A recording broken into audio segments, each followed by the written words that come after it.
In this guide, I'm going to show you how to add bots to your Discord server using your mobile device. So first, open your Discord application and log into your specific account.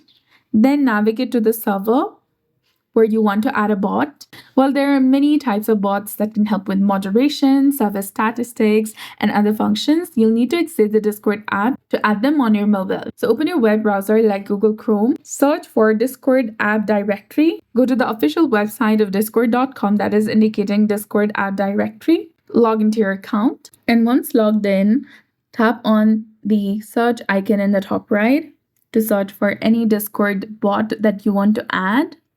Let's go ahead and search for DynoBot. Once you find the Dino, select it, tap on the plus icon over here, tap on Visit Site option, select a server where you want to add the DynoBot, tap on Continue. Again, scroll down and tap on Authorize.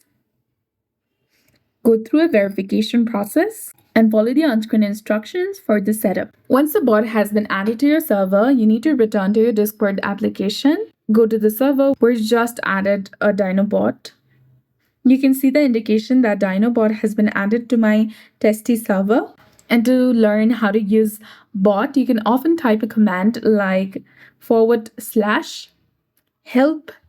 in a server channel. And this will give you options to access guides, command list, Dyno status, and other different options. You can also visit the bot's website for more information. So that's it. I hope you found this video helpful. If you did, please like, share, and subscribe. Thanks for watching. We'll see you again in the next one.